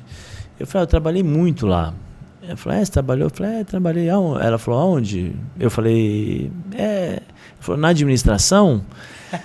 Eu falei, não, porque tem um clube lá atrás, tem administração e tal. Eu falei, não, eu joguei. É verdade. Você jogou o quê? Basquete, vôlei, tem um monte de quadra e tal. Falei, não, eu joguei futebol. Legal, é verdade, né? Tem um monte de coisa. Eu falei, não, eu sou jogador de futebol profissional e tal. Desculpa, eu não sabia tal. Eu falei, não, você não tem necessidade de saber, né? Tal, até porque eu não sou diferente de você. E eu me apresentei para ela como Elias, porque eu, de fato, era chamado com Elias. Zé era só na rua. E ficou Zé Elias porque no Corinthians tinha um jogador chamado Elias.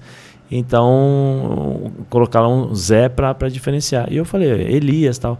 E tanto que até hoje ela me chama de Elias. Ela não consegue me chamar de Zé, nada. É Elias. E foi. E aí, desse dia em diante, nós estamos juntos. São 18 anos. Todo dia, bom dia, boa noite. Beijo na hora que acorda, beijo na hora que levanta, na hora que vai dormir. É assim. Que coisa maravilhosa. Vocês têm 2 filhos, né? Tem o Lucas e a Valentina. E me conta uma coisa, para os seus filhos, você falou para mim tanto do que você passa para eles. O que você sonha para eles? Que eles sejam boas pessoas. O que é ser boas pessoas? Respeitar todo mundo, tratar todo mundo igual, entender que eles não são diferentes de ninguém, que independente da profissão deles, eles serão alguém na vida. Eu acho que isso é importante. Eu não passo para eles, olha, vocês têm que ganhar dinheiro, vocês têm que ser ricos, têm que ser milionários, tem que ser isso, tem que ser aquilo. Não, eu falo, eu preciso que vocês sejam felizes. Porque se vocês conseguirem ser felizes naquilo que vocês se propuserem a fazer, eu vou ser feliz, porque a minha missão já foi cumprida. Né? A minha função como pai é indicar o caminho. Depois chega um determinado momento que eles vão seguir. Eu sou um pouco chato, por exemplo, com meu filho. Eu sou mesmo. E você. Porque eu amo ele e eu quero o bem dele. É mais fácil ele apanhar de mim no bom sentido do que apanhar da vida. Com certeza. Né? Então eu procuro ser um pouco... Eu sei que eu sou um pouco mais duro com ele nesse sentido, mas é que eu não quero vê-lo sofrer lá na frente. Essa é a minha função. A função de pai é ensinar os filhos realmente como a vida funciona, como a vida é. A minha filha já é um pouco mais diferente, já, porque é um tratamento diferente. Homem, você lidar diretamente homem com homem e homem com mulher, né? Com uma menina é diferente. Você tem que ter uma certa forma de falar, porque... E aí não é questão de ser sexo frágil ou não. É o jeito que você tem que falar para passar as mensagens. São diferentes. E com a minha filha não, eu já sou um pouco mais carinhoso, mas eu falo com ela da mesma forma que eu falo com meu filho, mas eu falo com ela também com outro sentido, mas porque eu amo os dois, né? Então eu quero o melhor para eles. Então para mim, que eles sejam felizes naquilo que eles realmente optarem por fazer. Seja o meu filho que é agora um presente para a mãe, né? Falou que quer ser médico. A minha filha não sabe ainda, mas a minha filha, nesse caso, ela puxou um pouco mais para mim na questão de esporte. Meu filho já é mais a baixinha, que ele é impressionante a facilidade que ele tem para estudar.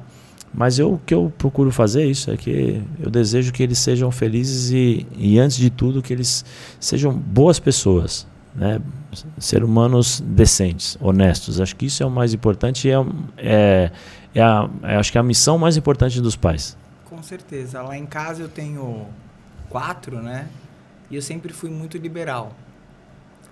E você falou que você repetiu. O meu filho de 13 já repetiu 2 vezes. Ele é terrível. O mais novo repetiu 1 e o mais velho 2 também. Mas assim, são crianças incríveis. É que eu não cobro muito essa fase da escola, porque na verdade eu tive TDAH, né? E, quer dizer, eu tenho.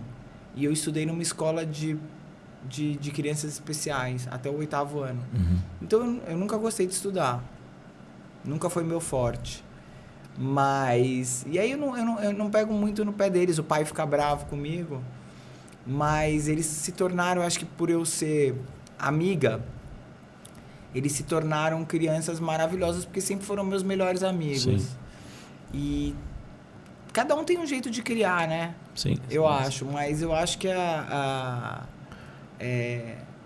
forma de você poder falar tudo com o seu filho faz com que ele te conte as coisas. E aí, com mais facilidade, você consegue entrar e falar, olha, filho, isso não é legal, não é uma coisa legal para sua vida e tal. Porque quando você repreende muito... Eu acho que a criança... Você cria uma barreira, né? Cria uma barreira, muitas vezes, com os filhos, né? Essa barreira, muitas vezes, depois para ser quebrada, ela é difícil. Exatamente. Ela é difícil. Ela só vai ser quebrada quando os filhos se tornarem pais. Exatamente. Porque eles vão entender que não era por mal, e sim por bem. Sim, mas eu acho que... é bem complicado. Porque são 2... no meu caso, são 2 filhos. É um menino e uma menina. Vieram do mesmo lugar, foram feitos com o mesmo amor, são tratados, recebem o mesmo amor, só que são totalmente diferentes. Esse é o grande desafio de um pai e de uma mãe. É o grande desafio de você encontrar uma forma de você entrar na vida do outro, sair de um, sair do outro, tal. Isso é um grande desafio, né? Mas a criança, quando ela é criada, por exemplo, que nem você cria os seus filhos, que é mais de perto, é diferente da criança, que nem Sim. você, que saiu cedo. Sim. e foi criado meio que de longe. E mesmo Sim. assim, teve uma estrutura familiar. Sim, Você vê que correto. as pessoas podem ter estrutura familiar sendo criada de longe ou de perto. Eu acho que o que depende é os valores, né? Sim, tem uma máxima no futebol, né? Que às vezes os jogadores de futebol... Eu não tenho nada contra, por exemplo, o cara saiu da comunidade, voltar na comunidade e tal. As pessoas falam, alguns jogadores falam assim, voltei para... são as minhas origens, são isso. Eu, né, minha opinião, a origem de um ser humano é a educação que ele recebe. Não é o lugar que ele está. Porque se ele recebe uma boa educação, ele pode estar na comunidade, ele pode estar na Europa, ele pode estar no Japão, pode estar em qualquer lugar do mundo. A origem dele vai ser sempre lembrada. Exatamente. Né? Então isso é muito importante. E é difícil, né? É muito difícil. É difícil lidar com ainda mais nessa fase de adolescência com internet, com celular, com redes sociais. Isso é difícil. Me conta uma coisa, antigamente a gente, vamos ver se você pensa um pouco parecido. Eu acho que as redes sociais, por exemplo, a tecnologia, vamos dizer assim, você tem uma pessoa que está morando longe e você fala com ela pela câmera. É maravilhoso porque você vê e não tem aquelas saudades que quase te matam porque você não viu, escrevia a carta, ficava esperando a carta. Mas, ao mesmo tempo, na minha opinião, virou uma banalização. Sim. Porque as pessoas vivem aquilo, né? Elas vivem dentro daquela tela, né? E até para se relacionarem umas com as outras, não só relacionamento de namoro, mas às vezes a pessoa, ela tem um amigo que ela não vê mais, ela fala ali no WhatsApp. E ela não tem mais aquele contato. Antigamente a gente tinha as conquistas, que eu falo, que a gente tinha que esperar a pessoa ligar, ficava esperando do lado do telefone, aí se não conseguia falar, ia naquela festa tão esperada, encontrar tal pessoa. Isso tudo mudou. E eu acho que banalizou. Eu acho que a gente... eu acho que as pessoas usam máscara dentro das redes sociais e elas mostram quem elas não são. Eu queria saber o que você acha das redes sociais. Hoje, eu estava fazendo almoço para a Valentina, né, antes de levar para a escola, e eu fico escutando as palestras, né, do Pondé, do professor Clóvis de Barros, tal, do Cortella. E hoje o Pondé é justamente isso, né, as redes sociais. E o Pondé usou uma frase que para mim é sensacional e serve para muitas vezes. Você quer conhecer realmente de fato a pessoa das redes sociais? Veja o que ela procura no Google. Você já viu por acaso alguém nas redes sociais para perdi hoje 150 milhões de reais? Não. Está sempre com um sorriso, sempre com... eu não posso chamar minha sogra porque ela não vem aqui. Está longe. Mas no primeiro dia eu falei para minha sogra o seguinte: tudo que a senhora precisar saber sobre mim ou sobre qualquer outra coisa, a senhora me pergunta. Não acreditem no que fala. Não acreditem muitas vezes no que a senhora lê, no que a senhora vai ver, porque nem sempre é verdade. As redes sociais hoje, infelizmente, tem coisas boas e tem coisas ruins. Né? Você tem que saber filtrar, mas qual é a capacidade de uma criança de 12, 13 anos filtrar o que é bom para ela, o que é bom e o que é ruim? Nem sempre ela vai ter isso. Né? Nem sempre ela vai ter a possibilidade e os pais vão estar ao lado para ver, para, né, coibir, falar não pode, tal. Nem sempre. Então, o mais importante é o diálogo aberto, como você falou. Chegar para o filho e falar, e aí, o que é isso aqui? Como é que funciona? Como é que não funciona? Porque assim, a educação é muito importante, porque... E hoje você tem que antecipar essa educação, né? Essa sementinha que você coloca no coração dos seus filhos e na consciência deles. Porque hoje, com 12 anos, a menina acessa tudo, o menino acessa tudo. Né? Desde livro de filosofia até a pornografia mais suja, mais baixa que possa existir. E você não tem controle sobre isso. Por mais que você coloque lá um controle familiar, o teu filho tem, mas o amigo não tem. Né? Então, se você conseguir antecipar essa educação, talvez você tenha um controle maior. Mas hoje é muito complicado, porque você tem muitas pessoas que passam uma mensagem diferente dos teus valores ou diferente daquilo que você pensa, opiniões diferentes, E muitas vezes os filhos ou essas crianças acabam sendo levadas por isso. Né? Eu não vou falar, mas tinha um influencer aí no comecinho que falou assim, olha, minha filha acho que tinha 9 anos de idade, 8, 9 anos de idade. Se vocês me seguirem, derem like e nós chegarmos a 5 milhões de views, alguma coisa assim, eu vou pintar o meu cabelo de verde, de azul, eu não sei direito. Aí ela veio, olha pai, vou fazer isso, fazer aquilo. Eu falei, deixa eu te falar uma coisa, o que vai acrescentar na sua vida? Você dá um like aqui. Não, mas eu falei, na sua vida não vai acrescentar nada, mas na vida do rapaz que está pedindo para você vai acrescentar milhões de reais. Total. Entendeu? Então, assim, procurem. Não que eu estou te proibindo de ver isso, não é isso, porque, como eu falei, eu acho que faz parte do crescimento. 5 anos de idade tem que ver coisas de 5 anos. Mas procurem ver coisas que vão te acrescentar na vida. Eu acho que a internet é isso. Você tem que saber procurar. E aí é a grande dificuldade, né, de você controlar os filhos. Mas aí você tem que confiar na educação que você deu, porque hoje em dia a internet, fora a dor no pescoço, né? Porque os meninos ficam assim, né? Eu acho que nunca os fisioterapeutas e os médicos conseguiram ganhar tanto dinheiro para consertar o pescoço das crianças, né? Nossa, lá em casa, quando não é as redes sociais, é videogame o tempo todo. Um negócio impressionante. Isso é uma coisa, uma relação antissocial, né? Antipessoal, desculpa, eu acho. Total. Porque você não tem mais o contato do olho a olho, e aí, tudo bom? Como é que você tá? Até mesmo ligar, né? E aí, como é que você tá? Às vezes você escutar a voz de uma pessoa é legal, porque você percebe na voz como ela está, se ela está mal, se ela não está. Hoje não, é tudo mensagem. Tudo, sabe? Eu não gosto disso. Eu ligo para quem eu tenho que ligar, converso, chamo em casa as pessoas que a gente gosta para justamente ter esse contato, porque é importante você lidar com seres humanos, né? O mundo é feito de gente. Eu sou igual a você. Eu pego o telefone e eu ligo. Aí as pessoas às vezes me falam assim, mas eu não gosto de falar no telefone. Bom, sinto muito. O meu negócio é ligar e falar. Se a tecnologia te der essa possibilidade, porque antes você tinha que ir até o orelhão, né? Às vezes você não tinha o celular. Sim, se você não estivesse no escritório, você tinha que ir no orelhão. Hoje te dá a possibilidade, então liga. Quer vídeo? Liga. É isso. Eu acho que é importante você saber utilizar. Eu acho que tem coisas boas e coisas ruins, como em todos os segmentos da vida, né? Mas E falar em segmento da vida, conta um pouquinho da sua história com a TV. Como é que foi isso? Eu comecei a trabalhar na rádio. Eu parei de jogar em 2009. Eu queria parar de jogar com 28 anos, porque eu não suportava mais esse ambiente tóxico do futebol e tal, e a baixinha, minha esposa, né, falou, não, você é muito novo e tal. Aí eu falei, então tá bom, então vou começar a me preparar para o pós-carreira. E eu sempre gostei, né, de assistir jogos, de ver taticamente como é que se movimenta, característica e tal. Mas aí são os porquês que eu, né, falo, por que eu vou fazer isso? Deixa eu ver. Por que eu não vou ser treinador de futebol na época?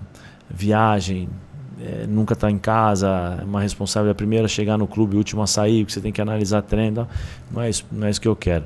Por que eu não quero ser empresário? Porque pelos meus valores eu não vou conseguir fazer acordo, não vou. Então eu vou ser treinador. Então eu comecei a me preparar.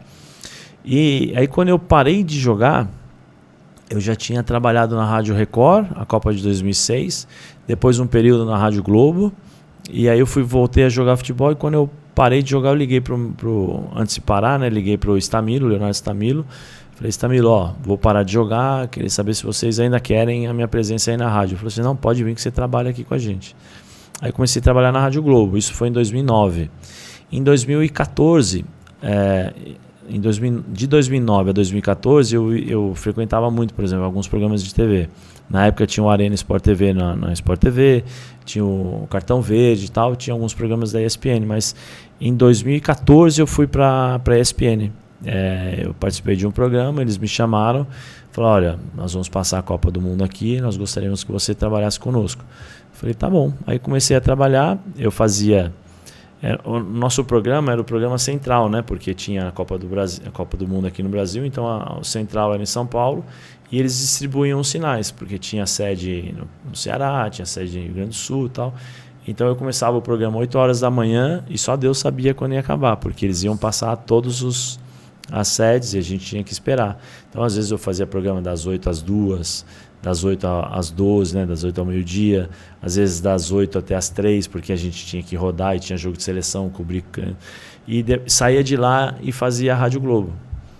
E trabalhava na rádio ainda. Aí acabou a Copa do Mundo, o Palomino, né, o João Palomino, que era o presidente da TV na época, falou: olha, nós gostaríamos que você trabalhasse conosco aqui. Tá bom. Aí eu fui, falei com a rádio não se opôs, eu recebi uma oferta que era exclusividade, né, para trabalhar na TV. E aí fiquei. Comecei a baixinha que sabe, acho que 21 de abril ou 21 de maio de 2014 e tô lá até hoje. Você gosta? Eu gosto. Eu falo que é mais tranquilo, né? Não precisa colocar gelo no joelho, não precisa tomar remédio depois do programa. Acaba o programa, eu posso ir para casa ver meus filhos e ficar com a minha família. A vida de jogador de futebol é desgastante. Tem um lado financeiro, tem um lado que nós sabemos, né, que compensa, né? Mas é muito desgastante. E essa profissão que eu escolhi, eu gosto, né? Além de tudo, eu gosto do que eu faço. E me dá a possibilidade de ver meus filhos crescerem e estar junto da minha esposa, da minha família. Acho que isso é importante para mim, nesse momento.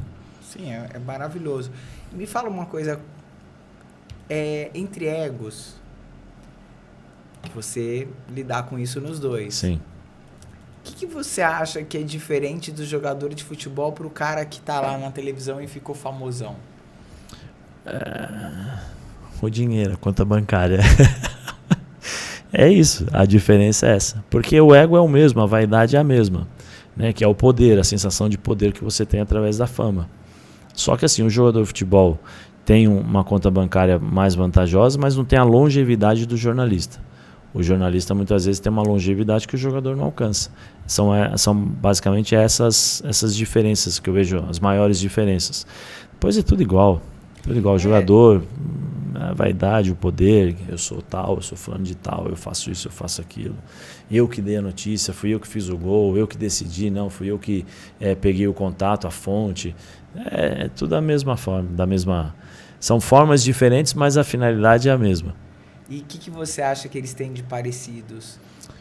De jogadores e jornalistas, gostar do esporte. Gostar do esporte. Os jornalistas esportivos, eles gostam do que fazem muito pelo esporte que é. Tem jornalista que gosta mais de, por exemplo, não são todos que gostam de futebol. Tem gente que gosta de basquete, né? Com a globalização e a capacidade de informações que nós temos hoje, tem muitos caras que gostam de NFL, de futebol americano. Lá na ESPN, lá, eu olho assim, o cara sabe de tudo, o cara entende de tudo. Eu fico com inveja, né? Eu falo, meu Deus do céu, o cara sabe tudo. Tem basquete, tem tênis. Essa diversificação assim você consegue identificar. E tem muitos jornalistas que gostam disso. Cada um tem Muitos jornalistas vieram do esporte? Eu falo jornalistas esportivos, né? Que são os que eu convivo praticamente. Muitos praticaram quando mais novo. Tentaram ser jogadores ou tentaram jogar basquete, né? Ou se não, realmente gostam do esporte. Então, desde cedo se aprofundaram naquele esporte. Por exemplo, futebol, vôlei. Então, os caras já crescem já direcionados ao esporte que gostam. Né? Automobilismo. O esporte as pessoas que gostam muito de esporte, elas são mais, vamos dizer, focadas, eu posso dizer. Eu acho que focadas. Eu vejo que assim, a pessoa, quando ela tem uma rotina de esporte, ela consegue desenvolver a parte dela pessoal melhor. Você acha que isso tem alguma coisa a ver? Talvez porque ele precisa ter um foco maior para poder solucionar as coisas por conta da velocidade que é a vida dele. O jogador de futebol, como eu falei, numa partida de 90 minutos, ele toma mais de 2.000 decisões. Na vida dele também é assim. Então, eu acho que vem no automático. As tomadas de decisões, ele é mais seguro, vamos dizer assim, ele é mais confiante, talvez, que um jornalista. Porque o jornalista, muitas vezes, ele escreve o texto, mas ele tem que corrigir ortograficamente, se ficou legal, se não ficou legal. Tal. O jogador de futebol, não. Ele tem que tomar a decisão ali. Pronto, é aquela lá. Ele não vai ter tempo de voltar atrás. O jornalista ainda tem essa possibilidade de apagar o erro. O jogador de futebol não. E isso é levado para a vida também. Então, mas na vida pessoal de uma pessoa comum, porque eu vou te falar um exemplo. Eu nunca fui de fazer ginástica. Aí eu comecei a fazer, hoje eu durmo sem remédio, eu chego em casa mais feliz, eu me sinto outra pessoa. Sim. Então eu acho que a pessoa que pratica esporte, ela tem um foco diferente na vida. Eu acho que o esporte, de uma forma geral, ele dá um condicionamento melhor. Então tudo começa a funcionar por causa da endorfina, serotonina, dopamina, tudo isso que, né, o esporte te proporciona. E as tomadas de decisões, né? Porque eu estou cansado, não tô em termos não profissionais, né? Mas aquela academia corriqueira do dia a dia. Pô, hoje eu vou fazer 10, hoje eu vou fazer 15. Aí o corpo reage, você vai olhando, você vai gostando. E eu acho que isso vai te ajudando, porque você vai se sentindo melhor, você vai tirando as suas preocupações e vai melhorando a sua forma de pensar. Porque envolve tudo, né? Toda a reação química do corpo te condiciona, te dá um melhor condicionamento, até cerebral. Né? Você pratica esporte hoje? Eu faço de vez em quando algumas coisas, mas eu sempre paro. De vez em quando é sacanagem. Não, eu estava fazendo Krav Maga, né, com meu amigo Rogério, professor, eu tenho que voltar. Mas agora eu estou num horário difícil por conta das crianças, eu preciso definir um pouquinho para poder me organizar. Você gosta de luta? Eu gosto de exercício. Eu não gosto de luta, eu gosto do exercício por si só, porque é mais gostoso, assim, eu gosto, sempre quis fazer, mas eu faço, por exemplo, musculação, né, abdominal, dorsal, musculação braço, perna, em casa a gente tem um aparelho lá, o elíptico, né, que eu faço porque eu não posso ter impacto por conta dos problemas que eu tenho na coluna, devido ao futebol e tal, então sempre que posso eu faço, e sempre quando dá eu vou a pé, a ESPN. Que legal, isso é muito legal. Isso é bom. Então, ir a pé, voltar a pé. Eu moro perto, né, dá 5 km, bate e volta. Então isso pra mim é melhor. É uma boa caminhada. Sim, dá uns 20 minutos, bate e volta. Muito bom, muito bom. A baixinha gosta de esporte? Não. Você acha que a gente sempre atrai os opostos? Olha, em determinadas coisas eu acho que sim. Por exemplo, o esporte ela não é muito chegada não, mas por exemplo em doce, em raciocínio, pensamento, valores, nós somos muito parecidos. Eu acho que isso, né, dá muito certo. Mas é impossível, né, você conviver com uma pessoa que gosta da mesma coisa. Tem que ter uma discussão, né? Tem que ter alguma coisa para você discutir, para criar uma briga para depois voltar, né? Dar um beijo, dar um abraço. Eu acho que isso é bom. Mas eu de uma certa forma com o convívio você vai entendendo como funciona a pessoa e como ela é, né? E vai se adaptando e os opostos acabam ficando mais parecidos. É verdade, é verdade. Me fala uma coisa, Zé, eu queria que você desse um conselho para todo mundo que vai assistir a gente, um conselho de vida. O que você acha importante para a vida do ser humano?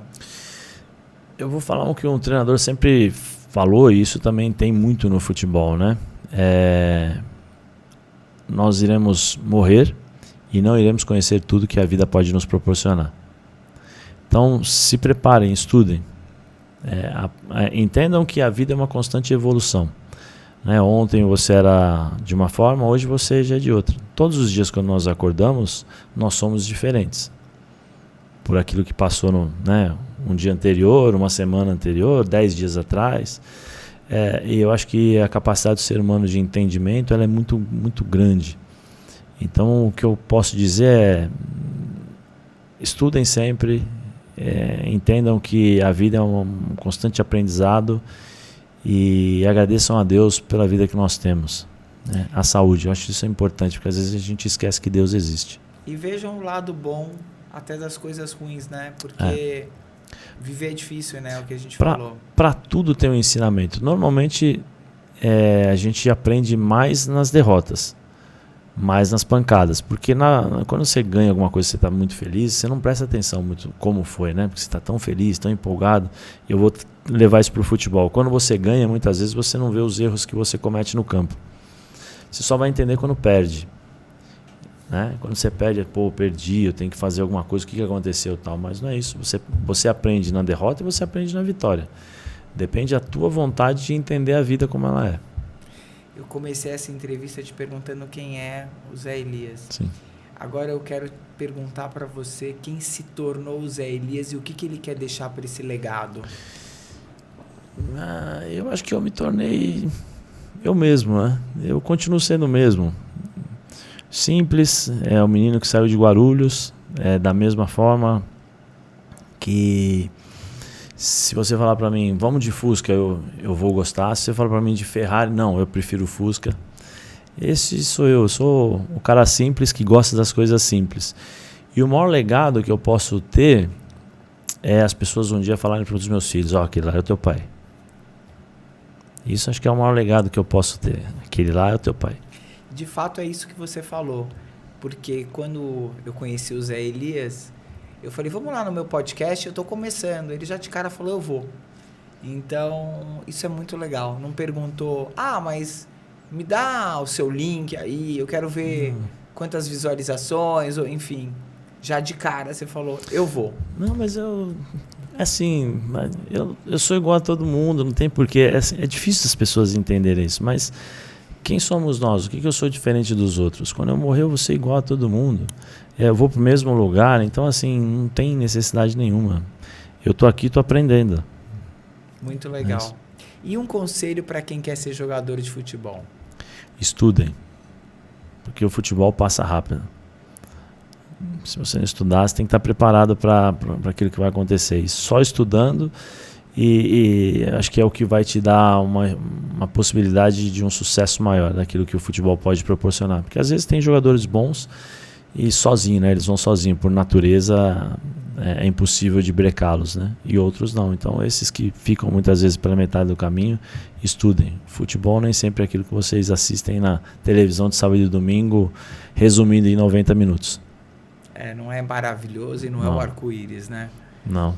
E tem mais algum recado que você quer deixar? Não, eu só tenho a agradecer a vida que eu tenho, né? As possibilidades de conhecer pessoas novas, agradecer meus filhos, minha esposa, pela vida que eu tenho com eles, né?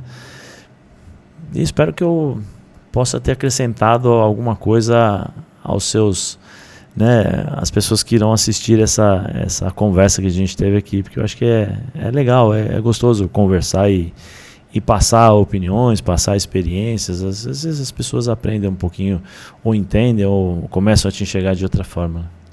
Olha, Zé Elias, desculpa, eu quero te agradecer. Você de fato, já falei 1 milhão de vezes aqui, é um cara maravilhoso, é um coração de ouro. Eu fico até emocionado em falar, porque são poucas as pessoas nessa vida que são que nem você. Eu quero agradecer a Deus por você estar aqui, ter te colocado você e a baixinha na minha vida. E quero te agradecer muito por ter passado aqui a pessoa que você é, porque eu acho que você é um exemplo de vida. Obrigada. Obrigado. Pode contar comigo. Precisando é só chamar. Agora você tem o canal, é mais fácil. Pro que der e vier. É mais fácil. Beijo para todos vocês. Beijão para todos.